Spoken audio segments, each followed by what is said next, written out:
Welcome to the Teaching Autism and Special Education Community Podcast. Hi, I'm Nikki, a passionate special educator, autism advocate, resource creator with over a decade of experience, and you may know me as the face behind Teaching Autism. This podcast is your go-to place for practical tips, hands-on strategies, and inspiring and funny stories to support special educators all around the world, whether it's building independence, creating engaging lessons, or finding that elusive work-life balance. I'm here to help you thrive inside and outside of the classroom. Let's dive into today's episode and make a difference together. Hi friends, and welcome back to another episode of the Teaching Autism and Special Education podcast. I'm your host, Nikki, and today we're diving into a topic that I think every single one of us has probably wrestled with at some point, and that's the work-life balance, or as I like to call it, the great unicorn chase. Now, before we jump in, I just want to start with this. If you have ever been the first car in the parking lot in the morning, or the last car to leave at night, then this episode is for you. And spoiler alert, I've been that person too. So let's get real for a second. There was a time when I thought my value as a teacher was measured by how much time I spent at school. If I wasn't the first to arrive and the last to leave, was I really doing enough? The truth, yes, I was, but back then I didn't believe it. Fast forward to today, and life looks a little bit different.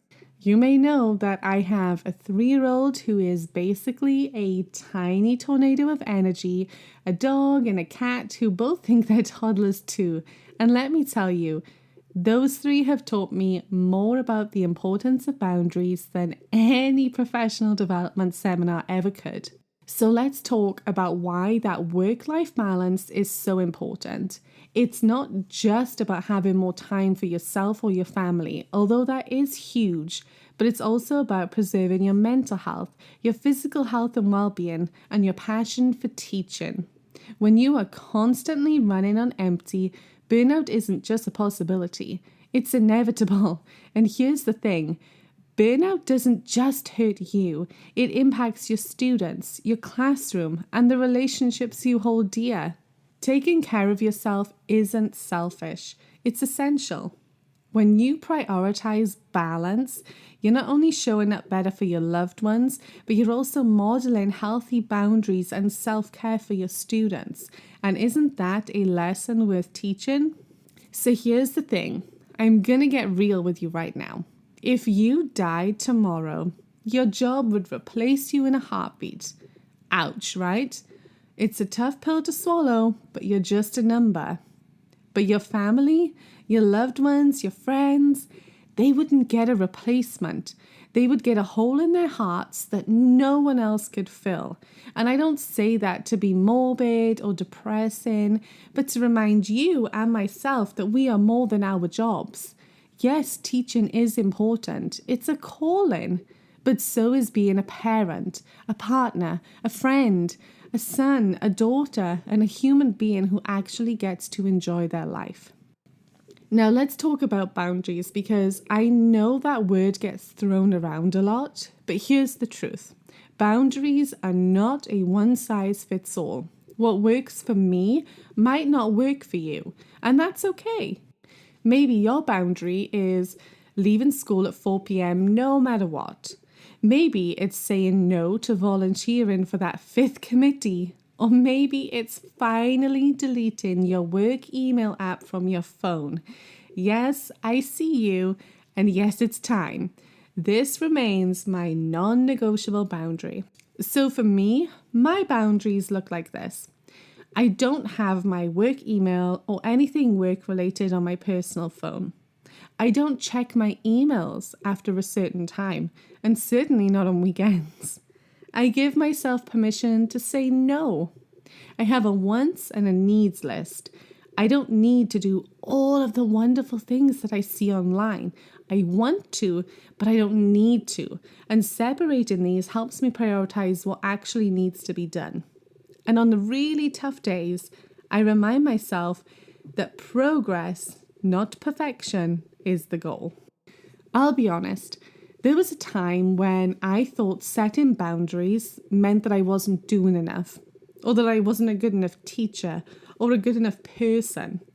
I thought if I don't give 110% every single day, I'm going to fail my students or their families or my assistants on my classroom team and my school. But you know what I've learned? Slowing down does not make you less impactful. It makes you more sustainable. Think about it. If you are running on empty, how can you pour into your students? The answer is you can't. And here's the kicker. You don't have to do it all to make a difference.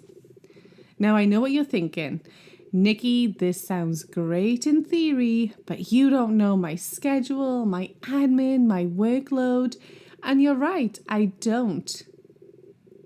What I do know is that balance looks different for everyone. It's not about copying someone else's routine. It's about figuring out what works for you, your family, and your life. And hey, if you're someone who genuinely loves being the first car in the parking lot or the last to leave, that's fine too, so long as it's a choice that you are making for you and not because you feel like you have to. So here's a little challenge for you. This week, I want you to pick one thing, just one, that you can do to set a boundary. Maybe it's not fetching paperwork home one night. Maybe it's saying no to that extra project. Maybe it's simply letting yourself rest without guilt.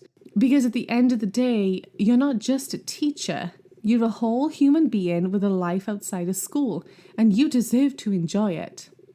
So before I wrap up today, I just want to say how grateful I am for each and every one of you.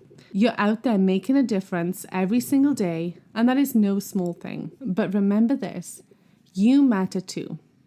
Next week, we're diving into a topic I think you'll love. So hit that subscribe button, share this episode with a fellow teacher who needs it, and let's tackle this year together, one balanced day at a time. Until next time, take care of yourself.